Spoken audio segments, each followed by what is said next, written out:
Welcome to this video coverage for round 5 of I looked it up, the Supreme Masters 2013, or the Norway Supertournament, Norway Chess Supertournament. Yeah, round 5, and the standings before round 5 are really curious because Karjakin is leading with 4 out of 4, won his first 4 games. So, of course, first place at the moment, and he's pursued by Nakamura with +1. I wasn't so sure at the end of the last video if Nakamura was on 50% on +1. Sorry if I confused you. I didn't look it up last video. So Nakamura is on +1 before the round, and then we've got a couple of players with 50% amongst the Magnus Carlsen, who drew his first 4 games.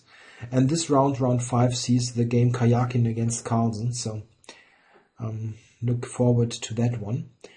Okay, as before, I'm going through all 5 games with various or with different depth, because there are some of them are not that thrilling really. Let's start with Swidler against Anand.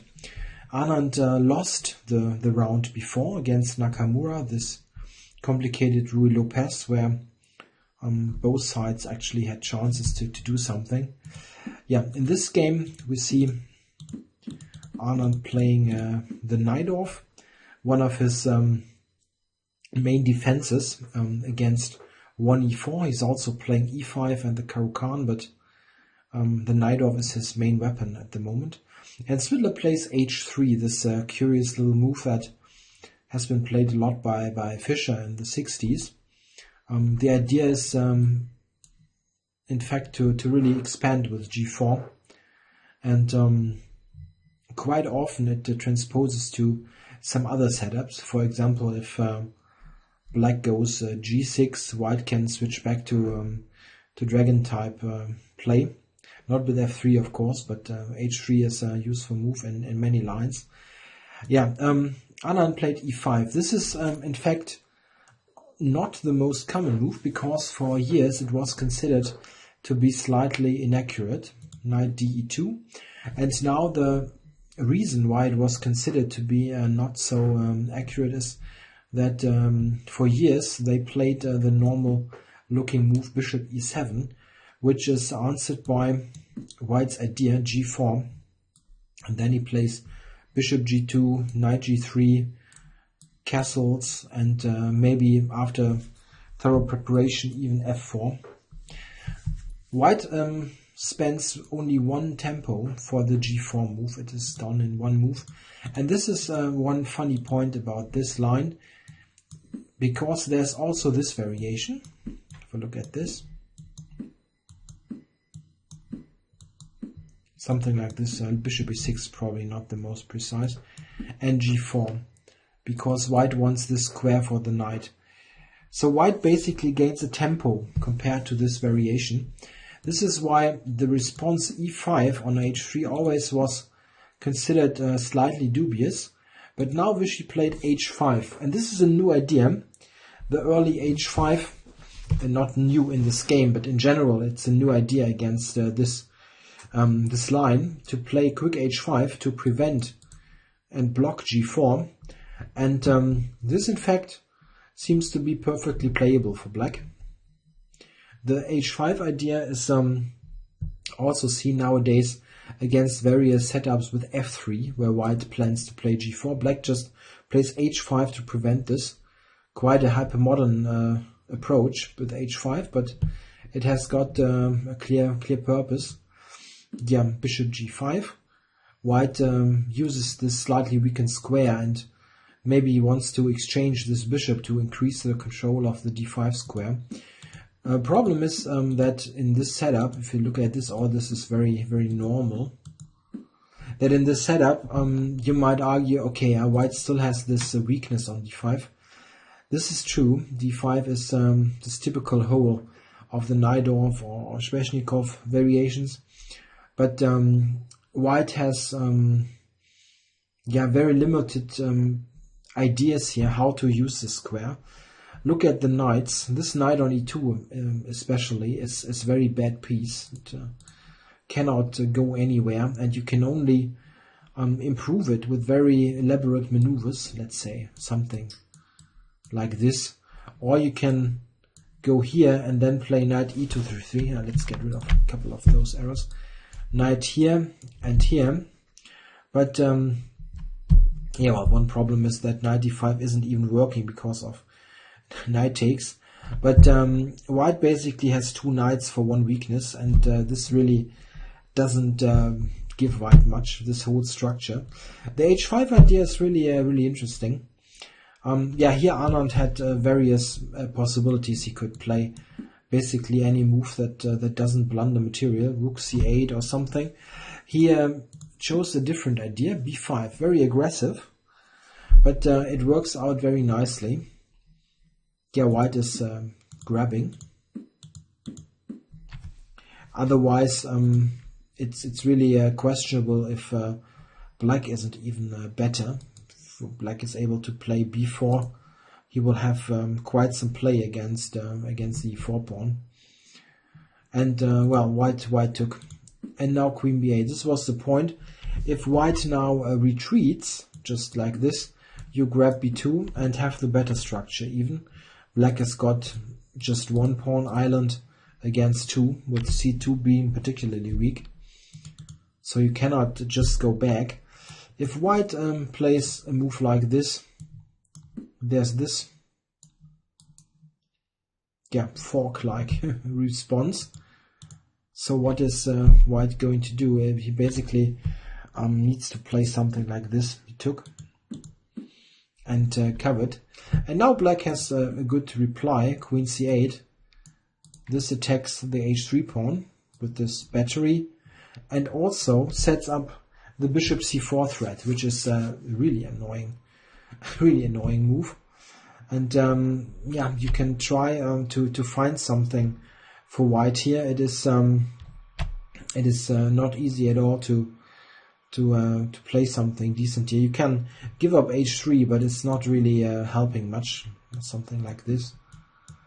Black also has got this h4 ideas all the time. It's no problem at all. In the game, Svidler decided to just wrap the game up with knight d6, and this leads to further simplification. Black doesn't need to grab on h3. It's just better to take here because it's a double attack, and now basically everything got exchanged, and they agreed to draw a couple of moves later. So quite a dull game, but it's maybe a good thing to, if you play the knight off and you need a move against h3. h3 it's relatively popular simply because the main line don't give white anything as well. So they try to do that. Yeah, maybe if you play black and the knight off, this is a good idea with e5 and h5 to counter that. Okay, next game, let's check Nakamura against Topalov. Nakamura playing e4, and we got a knight off here again. Bishop e2, e6, bishop e3. Yeah, this is already slightly curious. White normally castles here, but Nakamura has a different idea in mind. He plays with g4. Interesting. But he's playing g4 before black has castled. There are also ideas to play g4 after black has castled short. Here Topalov immediately goes for central counterplay with d5. This is the kind of move which really stops white's attacking ideas immediately, but it's a bit slow, of course, and we see that after those captures here, queen takes, bishop f3, that white has some development advantage, but it's not all positive. We've got this g4 move. It looks like a bit of a random move. It's not really connected to the rest of the position. Black is playing queen a5, and this irritates white really. How do you want to continue? The problem is, do you want to castle long? Do you want to castle short? Probably you need to castle long. And if you go, for example, let's say you want to avoid queen d2, the queen trade. You want to play here, for example.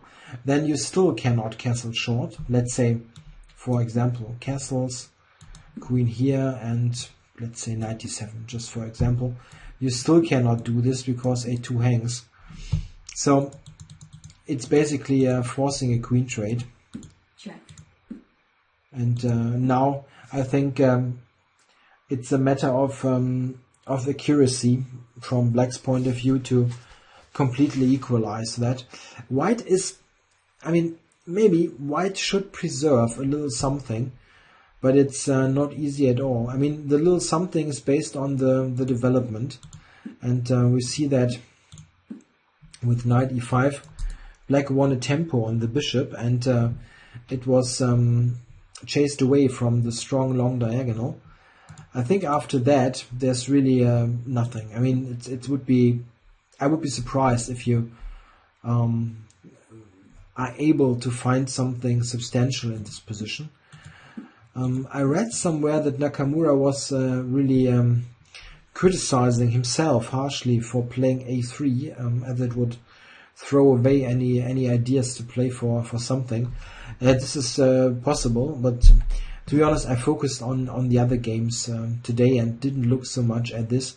Maybe with some very accurate play, White could preserve something, but it's still hard for me to imagine. Knight a7 is a good move. The intention is bishop c6, exchange the strong bishop, and if those bishops come off, it is very, very drawish. So White prevented bishop c6. Yeah, well, not technically, but no one is going to give up his bishop for nothing. So knight d4, and now knight b5. This is good, forcing the trade or allowing knight c6 next move. So we had this, bishop c6, not knight c6 of course, and now bishop c6. Everything gets exchanged off, and after some further move they played on a bit, but there's nothing really going on.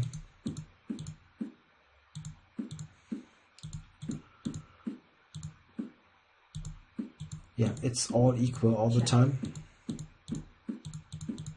And here a draw was agreed. So I don't think that there was anything particularly exciting happening in this game. I'm not saying there wasn't some way to improve White's play, but it wasn't so apparent to me how to do it. And as mentioned, I invested more analysis time in the other games. Okay, no, let's switch to Rajabov Aronian. This was, in fact, an even less exciting affair. So we had a Slav defense, and Rajabov plays the e3 line, answered by bishop f5, which is the most solid response. Yeah, now White normally in top level chess responds with knight c3, e6, and knight h4, which is sometimes called the slow Slav. Yeah, it is in fact indeed a rather slow approach to the game. Very often it happens that this kind of structure comes up, and White enjoys the bishop pair, and this is the course that White is or this is the reason why White is claiming he's better. Black is very solid, but this is normally what White is playing in this line. Rajabov, however, took on d5 and played queen b3. At first it might look quite curious. Why would you exchange on d5 right after you have blocked in your own bishop? In fact, this line isn't so stupid. I have played it myself as white. The main idea is that, of course, this bishop f5 move weakened the b7 pawn, and black now needs to spend a move to cover b7. The best move is queen c7, what Aronian played.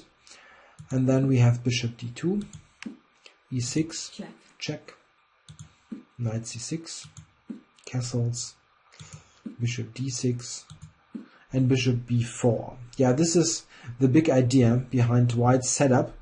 You deliberately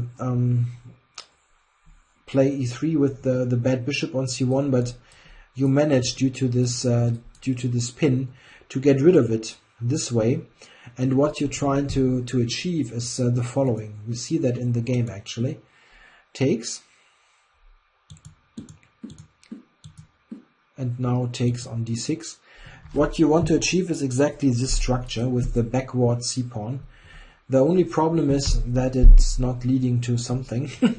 I have really analyzed this for a long time, years ago, trying to figure out if there's some way to play so precisely that you can really long-term pressurize the pawn, but it's not working. This is just one of the lines that are not working for white.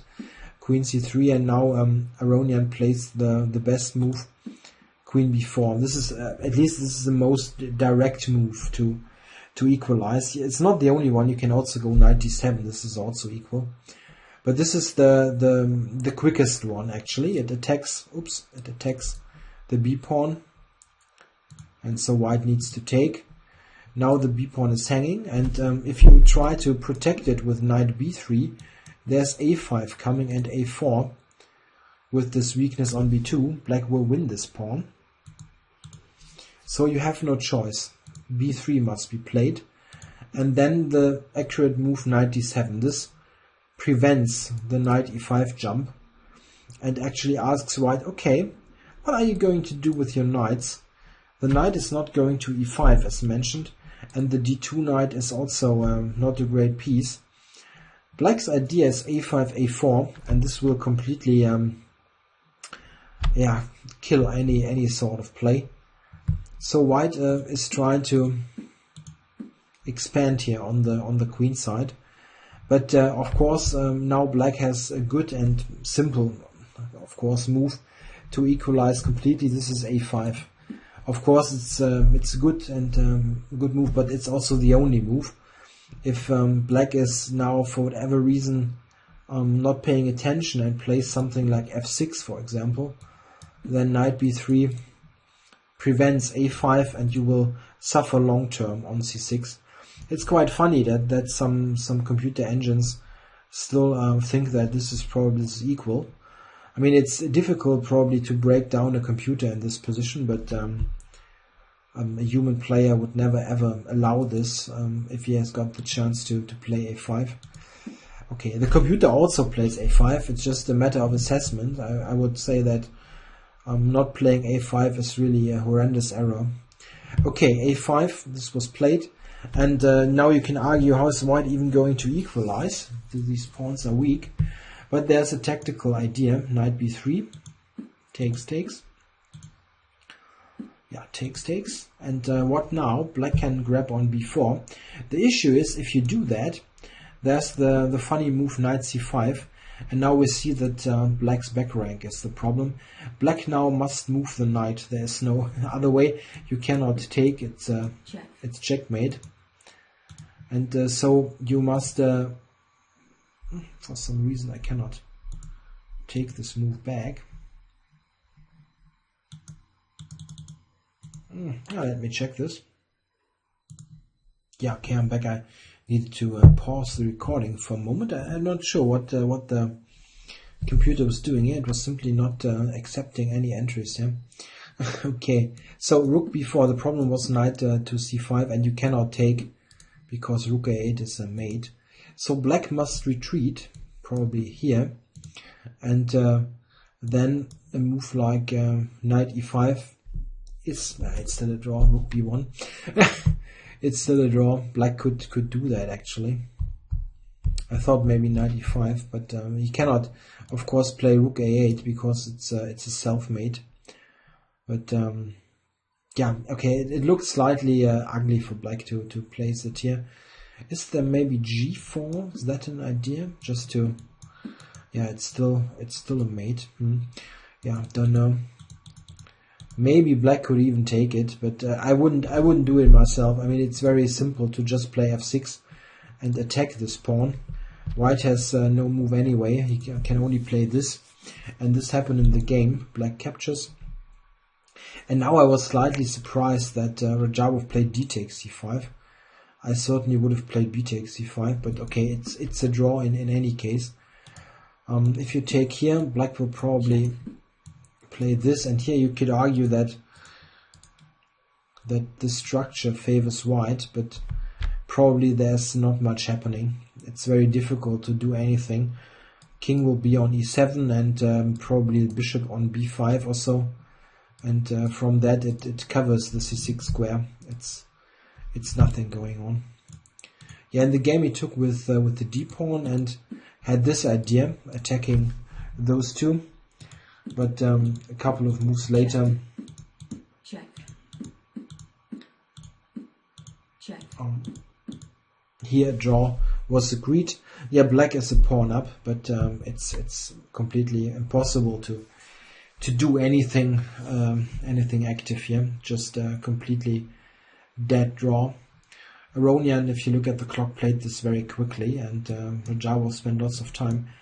I'm not quite sure, maybe he tried to surprise him with this really half-forgotten line, but it's really not too difficult for black to equalize.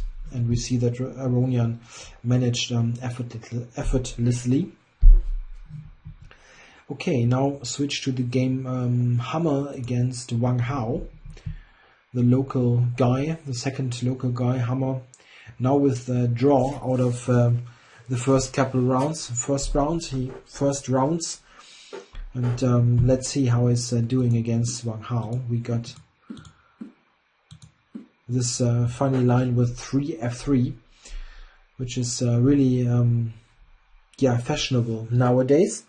It's really a good choice if you play the Semish anyway against the King's Indian, and so you have those interesting lines against the Grunfeld. Wang Hao, however, played just bishop g7, and here, in fact, we see that it's not necessarily a direct transposition to the King's Indian, because white here uses the opportunity to play an early knight to e2 and maybe knight e to c3. The problem is that, of course, the Semish, this f3 setup, really doesn't do much positive things to the g1 knight. There's also a very famous quote by American-Russian Grandmaster Gufeld, who said that, the Semish is a nice line against the King's Indian, but ask the knight g1 what it thinks about it. Of course, the knight would like to go to f3, but there's the pawn. Okay, so what Hammer is doing, he's just putting the knight on e2, and after the also slightly funky move a6, very early a6 here, black didn't castle, he played knight e to c3. So this gives a completely unique flavor to the setup. And the good thing is you quickly get your knight out of his just g1 place.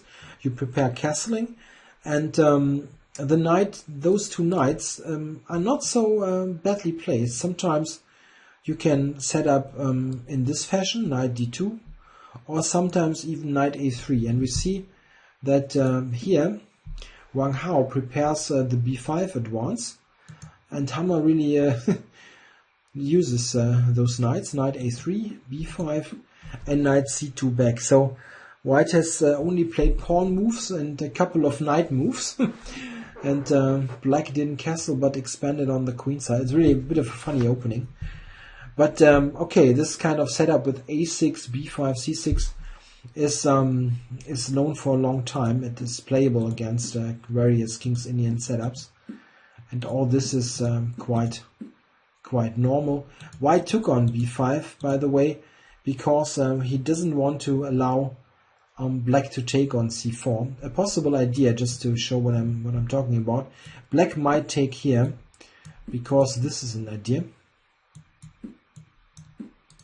winning a tempo, and this kind of setup is quite nice for black. Also, this move is interesting. Or in this concrete position, even this, hard to tell which is best here, but black is good because f3 is really ugly if you open up the position. e3 is particularly weak. So this taking and d5 was one idea, so this is why Hammer took on b5. In fact, this game developed rather normally. There are similar lines or position types arising in the Sämisch and sometimes also in the classical variation. However, the game was getting really extremely complicated, and this is because now Wang Hao played bishop to e5, which is not an uncommon maneuver in this type of position. It controls f4, so black might jump to f4 with the knight, with the bishop, and it's just an activation move, also covering the d6 pawn. And now Hammer played g3 very directly, going for f4. And now in a couple of moves, this relatively slow maneuvering game turns completely crazy.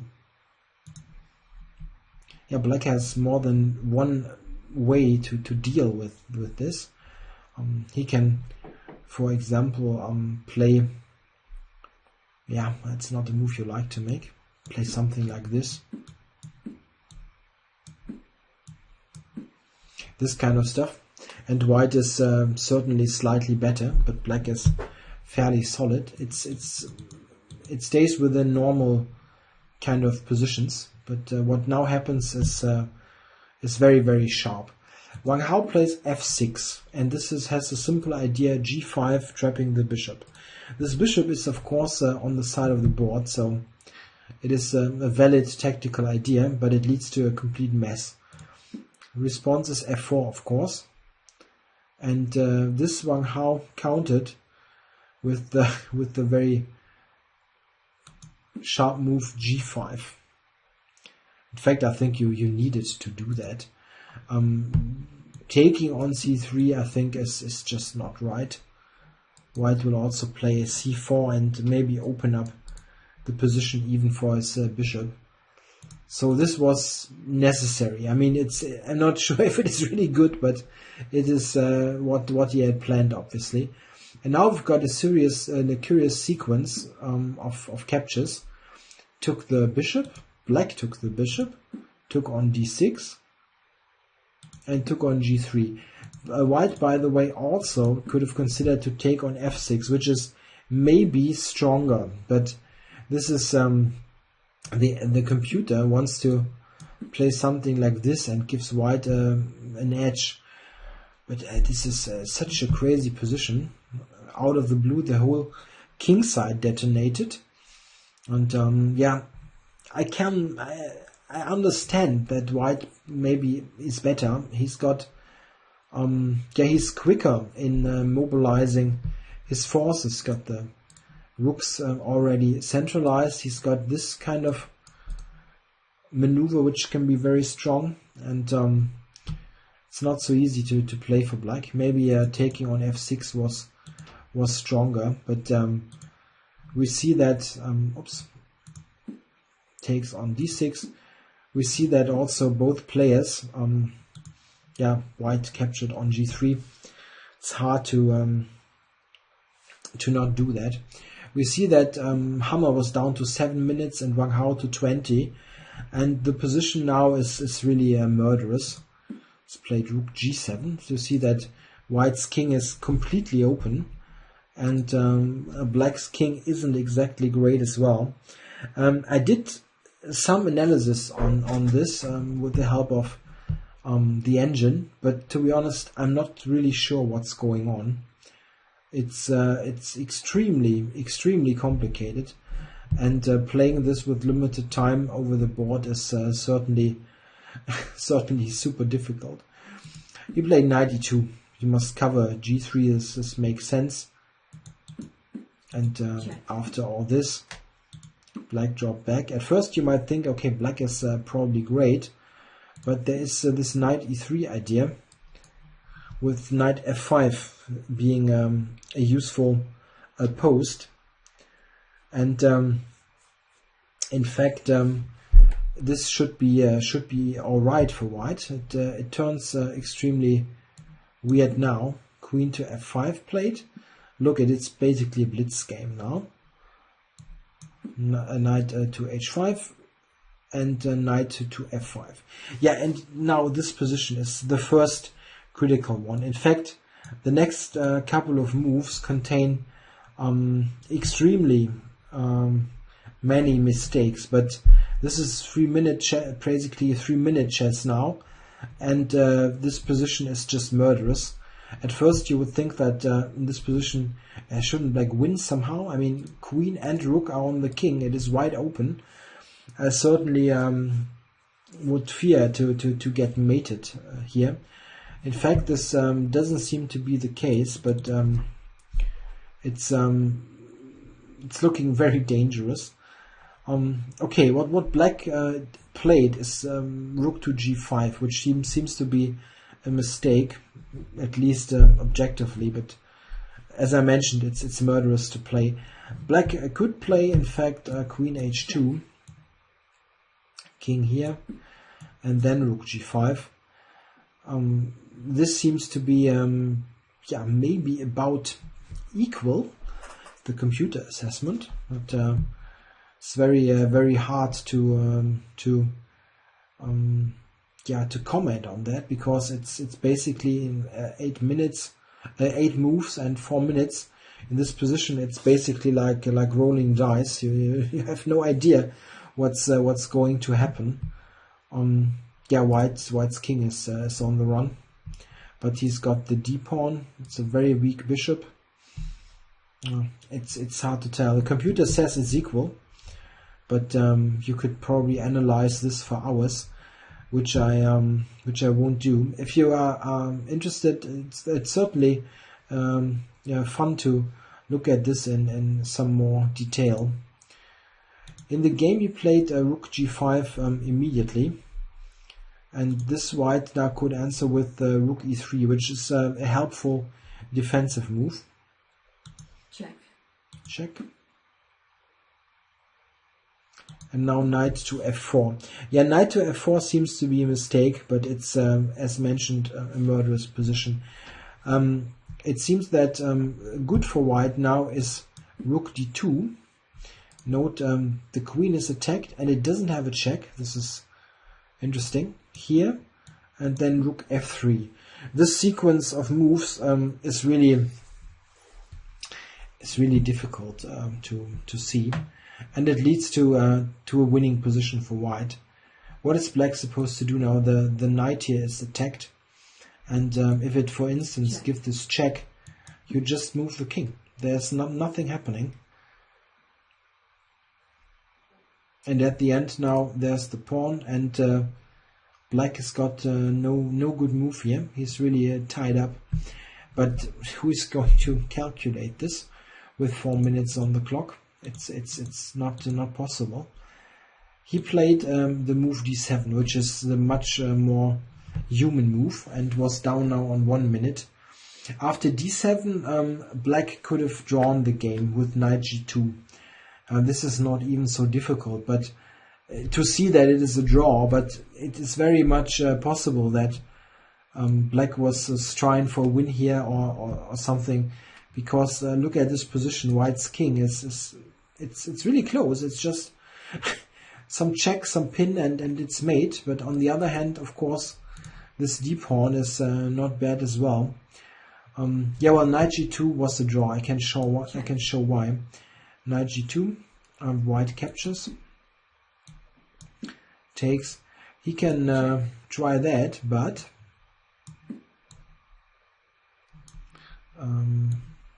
Check. There's this mate idea. And how are you going to prevent that now? Check. Check. You run out of checks now, and now black is winning even. Or rook g1. There are two threats.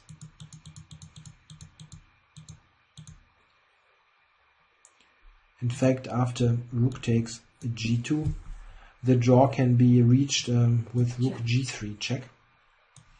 Rook takes, just deflecting Check. this. Check. And then you can, even take, and Check. this is in fact a perpetual on white's king. It's really funny that after knight g2, white can even consider to move the king.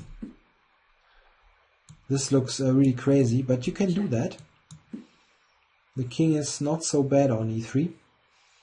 This is in fact the best try for white to continue the game. You're still threatening this, and black doesn't have a check. Okay, he can check on g1, but it's not helping so much. If you look at this, okay, maybe it's still a draw. Yeah, Check. white cannot play for a win. Okay, this is in fact the easiest draw. A draw that I had seen was where is it? Rook d8. Black can also just block that and now continue. It ends in a draw as well. So knight g2 was the move that here was securing a draw. He played rook d8, and this in fact should lose, but okay. I know it's still a draw. Sorry, I have my notes here, but they are so full of lines that you can hardly follow. I mean, if you have some time on your hands, you can really try to analyze this game. It's a nice exercise in tactical calculation, because it's such a messy position.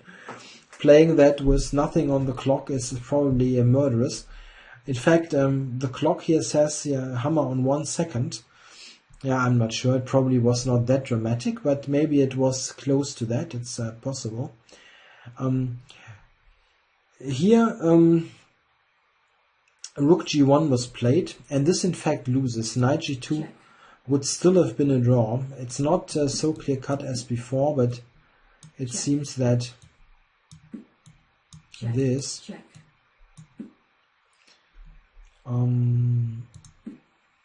this should probably still be a draw at the end. It's not that clear-cut. It's still a bit tricky for black, but it probably is still the best way to go.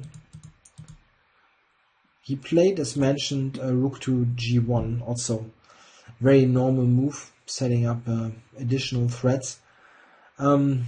The fun thing is, Hammer played the normal move, rook g3, getting rid of the material and play that position. In fact, it seems that the very cold-blooded queen f6 would have won, but this is just a theoretical possibility. You will never play that with 20 seconds on the clock. Just have a look. It's like dodging bullets. And here, in fact, as the rook is on g1, there's not even a single check. Black must do this now. And this is, in fact, a very easy win, because white has got bishop h3 coming, covering the d7 pawn. So any endgame is just dead lost with bishop h3. Keeping this. Yeah, so the cool move, queen f6, would have won, but okay, Hammer played this, and this still preserves white some advantage. It's not a bad move, especially considering the time. You see that now the clock here says minus 18 seconds. Okay, this is a typical relay problem. You only see that they were very down on time. So exchanged. Yeah, queen takes was also possible, giving white some edge. Queen h4. king f2, and king f7. Yeah, it's really difficult. Here knight g6 was somewhat better, intending knight e5 to attack d7, and this seems like the best way for black to fight, but it feels unfair to point out possible improvements that that a computer can show you, but this is just an insanely complicated position to play. Yeah, king f7, b4, knight here, and queen f3. And after queen f3, here there's one move left that also Wang Hao needs to make, and here he missed a good opportunity. It seems that c5 here was strong. This is in fact, I think, a move that you can find, because it addresses the important issue of the bad bishop on b7.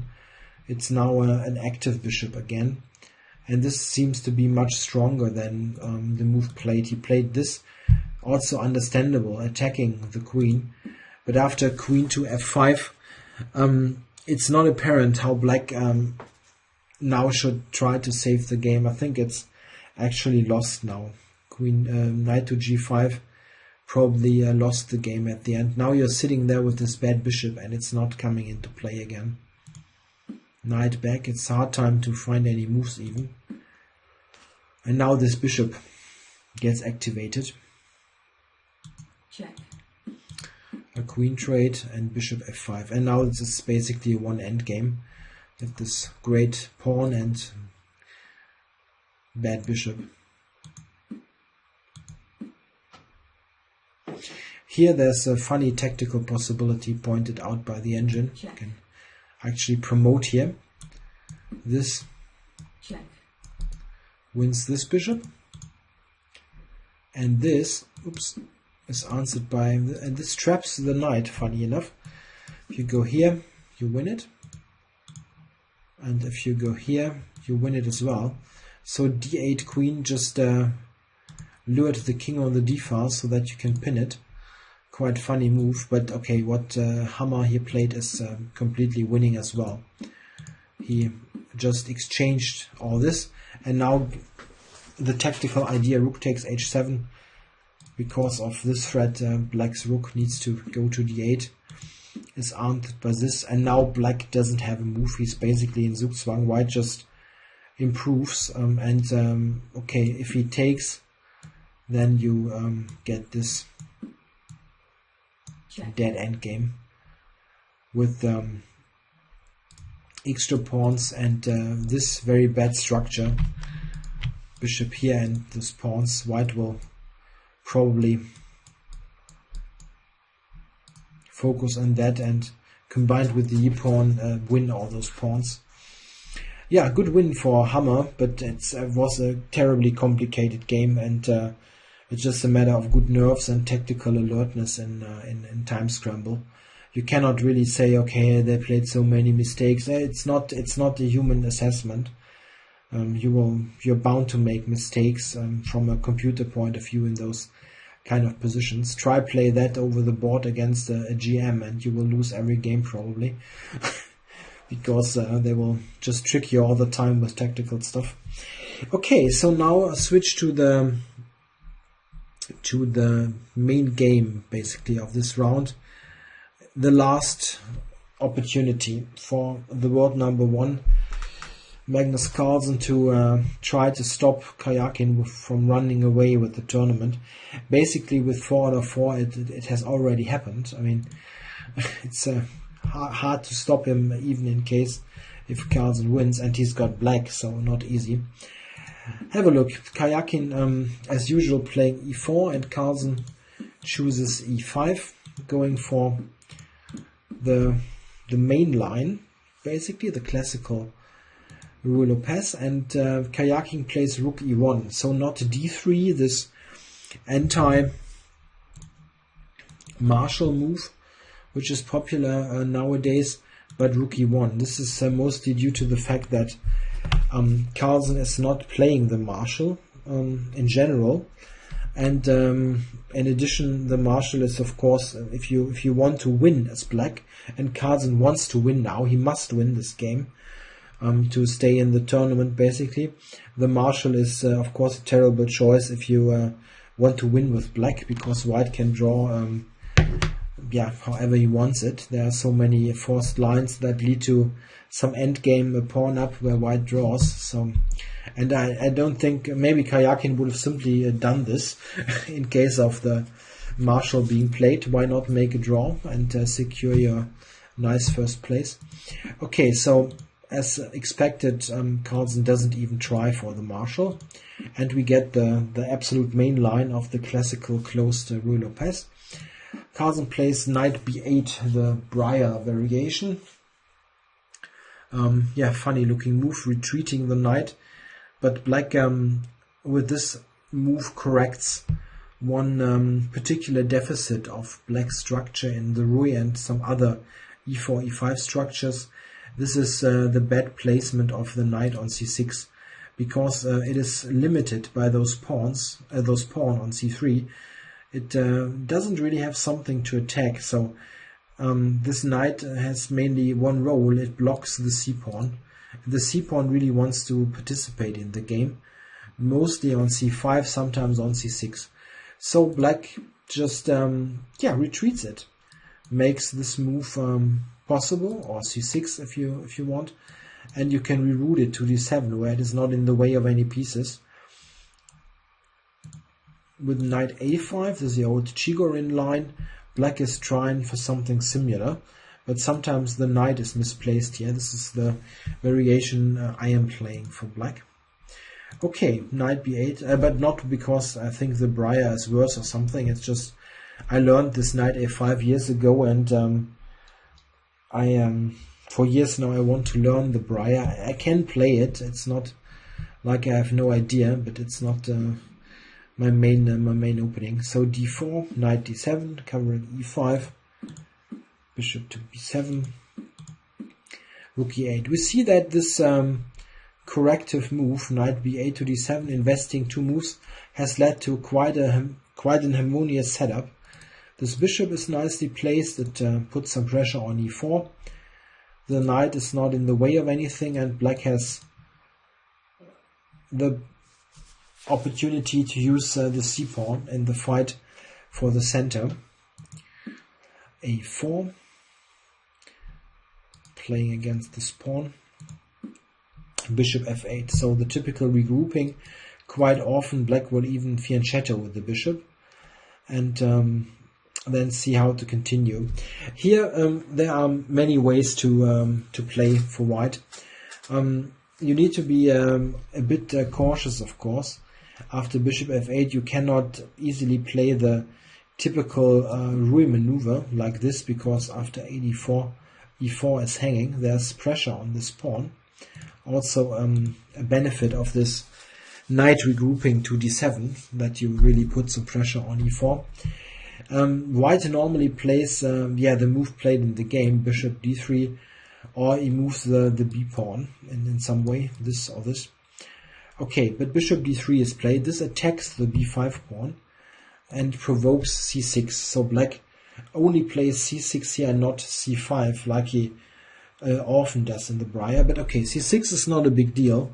Black can at any point later play this anyway if the moment is right. And sometimes it's even an idea to play d5 as black, completely detonating the center and exchanging off the whole central pawns. Yeah, okay, continued. Queen c2, rook c8, opposing the queen a bit. Took. And b4, a very normal structure. Queen c7, bishop b2, rook a8. Yeah, fighting for the a file. Rook d1. White wants to keep pieces on the board and play in the center. Knight to b6. Yeah, this observes the c4 point. And here we get to the first important transformation of this game. We have a position where yeah, first of all, it is a rather typical position. It occurs quite often in the Breyer variation, and as you see, it can for one side only be slightly better for white, because you have quite similar structure on the queen side, but white has this dominating position in the center, where you've got this ideal pawn center against those pawns. But on the other hand, it is not easy at all for white to make any sort of progress in this position. How are you going to ever change the structure, for example? You can never really... how do I get rid of this? Oh, okay, now it's gone. How do you ever change the structure? If you exchange on e5, you simply created complete symmetry. Pawn-wise, it's completely symmetrical.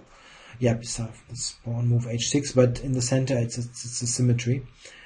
And how are you going to change the structure in terms of pawns? The only other way to use pawns is f4, which is completely unrealistic. How are you going to play f4 here? Ever? Never possible. So there's only one other idea left, and this is what Karjakin played, c4. It's a good move. It's a good move, but it's the only move to make any sort of progress. Black took, and bishop takes, and now we see that this bishop is nicely placed here on c4. And in fact, I think that white enjoys a slight advantage. Not a spectacular thing, but white is certainly slightly better. And h6. Also note that Carlsen is really playing for a win here. It's not like... I mean, he wants to win the game, but he doesn't play any crazy stuff, because if he plays, let's say, the Latvian Gambit, Karjakin will only laugh and win. Laugh, not love. And win. And you need to be solid anyway and try to keep pieces on the board, getting a complicated game. But he's not the kind of person who plays some crazy opening to try to win. h6, and now Karjakin took on e5, which is fine. It's a simple and good move. There were alternatives. One interesting is to retreat this bishop and ask black, okay, what are you going to do now? This can lead to quite funny variations. I want to show one of them, like this. And you at first think, okay, there's lots of pressure on the e-pawn. Yeah, in fact it is, but there's also lots of pressure on the king side. Knight. Knight takes e4.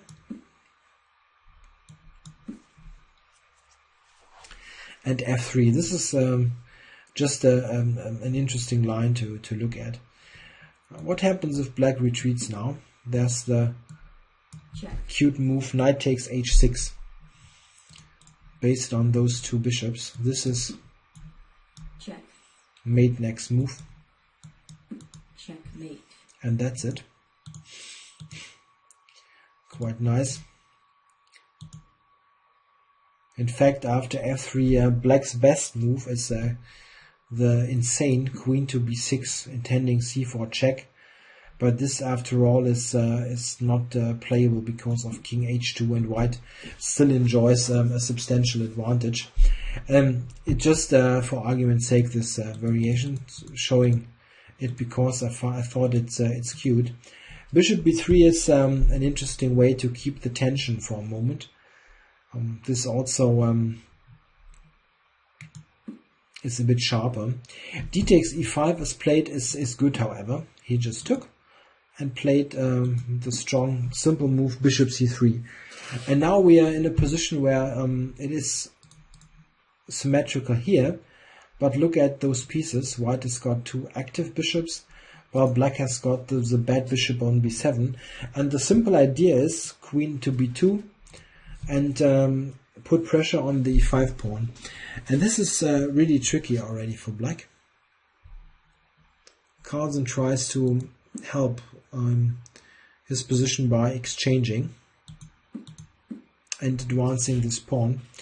Yeah, here I think Karjakin missed a chance to get a really a good position, which in addition you will never ever lose. I mean, just a completely risk-free thing. He could just take here, and after the recapture, it doesn't really matter how black recaptures. Let's say here, play this move and win e5. You cannot cover it. It's simply gone. Knight d7 is punished by rook d7.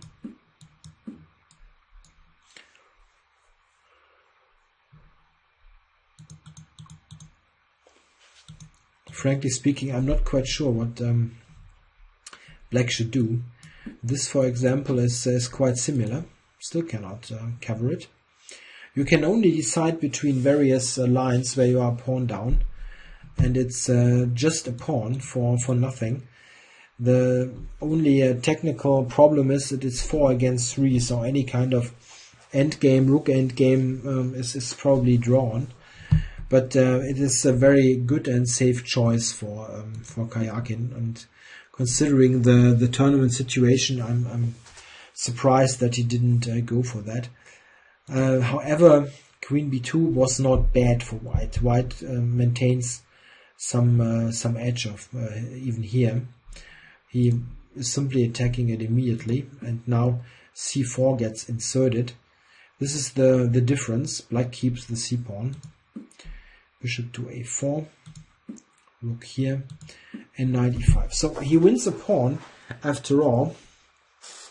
The only difference is that it is much more complicated. Bishop b7 attacking this pawn, and here Karjakin, I think, makes a slight mistake. He retreats the bishop.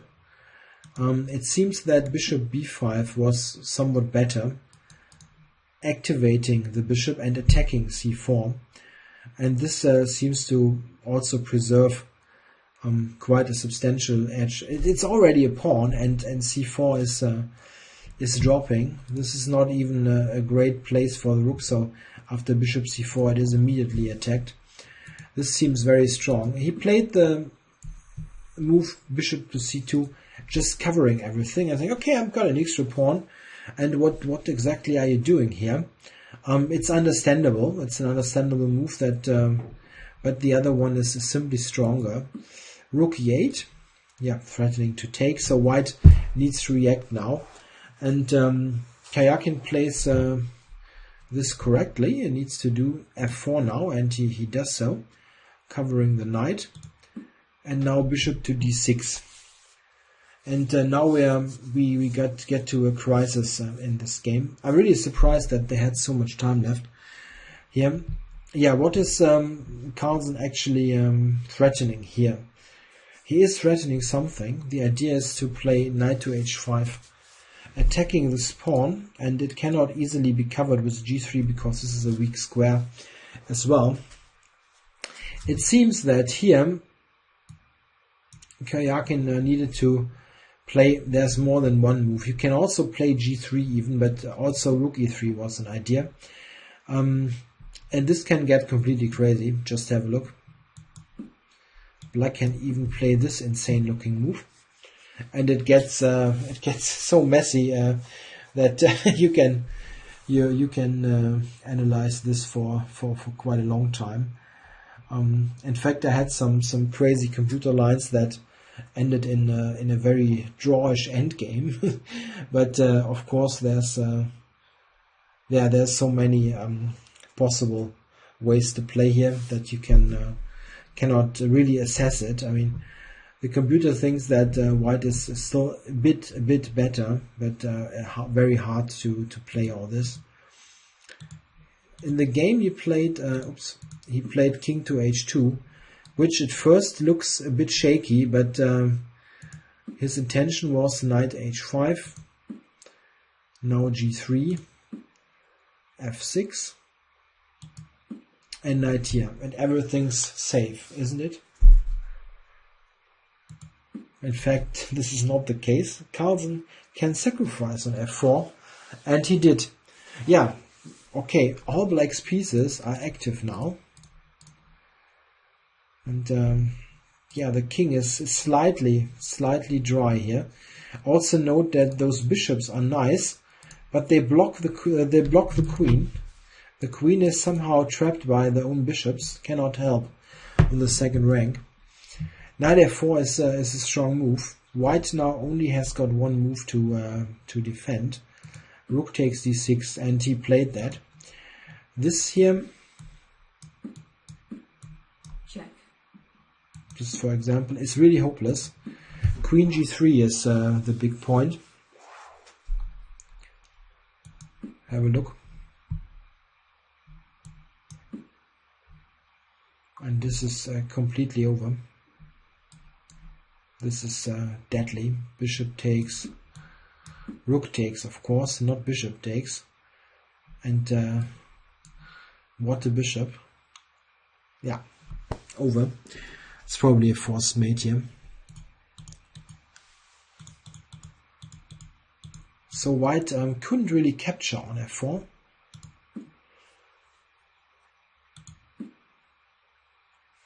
Yeah, black, of course, takes the knight and not the rook. If you take here, white is winning again. So just here, and yeah, how to assess this now? This rook exchanged. Black's got one pawn back, and the result is he just won the f pawn, and this means, look at this. White's got quite a bad pawn structure, and he's got problems on this pawn.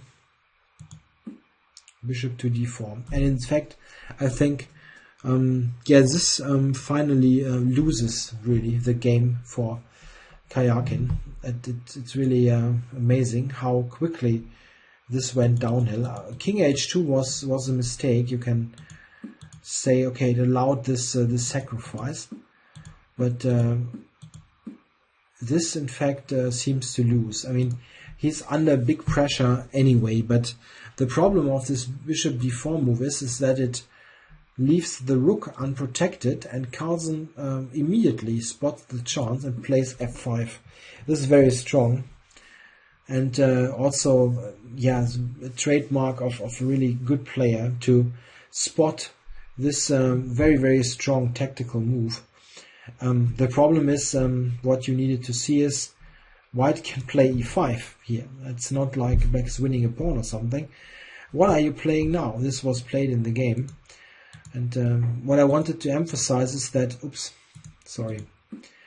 that you really must play this move. If you play a slow move, which I can easily see myself making because I cannot calculate f5 correctly, let's say a move like this, black is comfortable. I mean, but how are you going to win this now?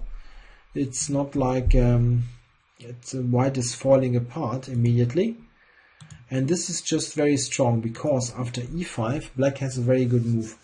If you want to treat this as a calculation exercise, you can stop the video now and try to calculate as many lines as possible in this position. White didn't really have an alternative to this. I mean, black was just threatening to win the pawn. Yeah, e5. What is black supposed to play now? Have a look. Okay, I'm playing the move now. Carlsen took on e5. And what's the point? The point is, after bishop takes, which was played, there's queen c6. And now we see that what a battery here. Bishop on b7, queen on c6. And as mentioned, this bishop is blocking the defense. It seems that the relatively toughest defense now was bishop e4 takes and rook e3, simply mechanically blocking the diagonal.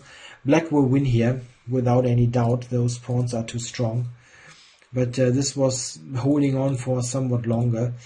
Okay, but I understand that no human is going to play this. He played rook g1, and now Carlsen still needs to find some good moves, but he plays this absolutely perfectly now. From f5 on, I mean, even before, I mean, he really was in trouble, but starting here, I think he's playing an absolutely tactically perfect game. It's really great. Oops. I screwed this up now. Queen c6, we were here. Why is this not working? Wait, I pressed some wrong button here. No, I've got it all right again. So Queen c6, yeah, threatening mate. He played rook g1 to cover, and now Queen d5. You needed to see all this in advance. Threatening this with mate and threatening the bishop.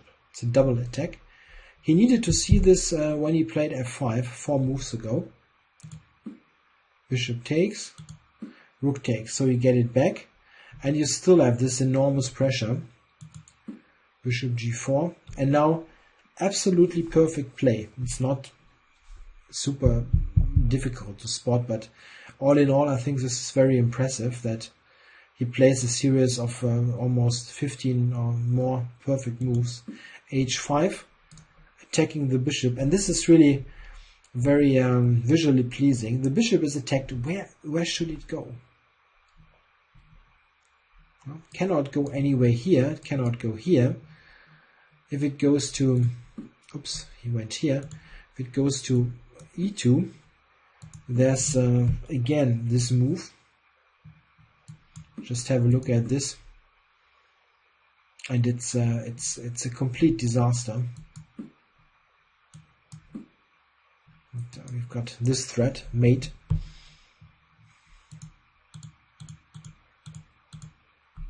Yeah, bishop d1 was played, and this is similar. c3, queen to f2, and now rook f5. The invasion square is f2. Rook f5, queen takes. Oh, I needed to show this briefly. Sorry. Of course, white couldn't take because of this one. Check. Check. Check. Yeah, it's even a forced mate with the pawns. Yeah, and wins the house also. So white cannot take. He played queen f2, rook f5, and now queen f7. This is the point. Rook f2 decides the game. Absolutely nothing white can do. g4, rook e5, strong. White takes. Oops. Check. And made next move. Move the queen. Queen c7. And now this threatens rook e2, double checkmate, and there's no defense, and Karjakin resigned. This is a forced mate now.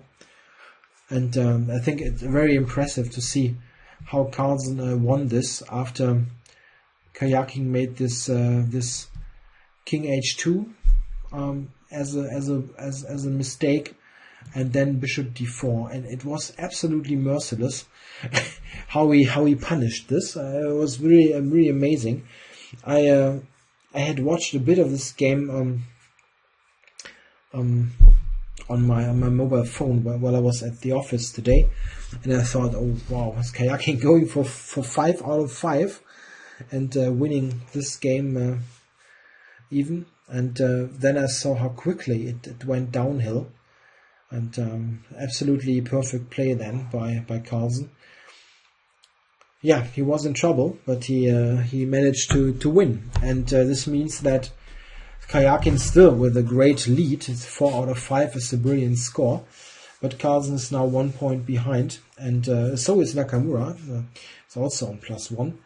So maybe there are still some chances to catch Karjakin, but he still seems to be in good form. I don't think he played a particularly bad game here. He just slipped up 2 times and got into trouble by. And the trouble meant that Carlsen needed to play perfectly for for quite a long sequence of moves. Yeah, okay, let's see what happens in this tournament. 4 rounds left, and maybe Kaya can even get some decent pursuers in this event. Yeah, thanks for watching. Hope you liked it.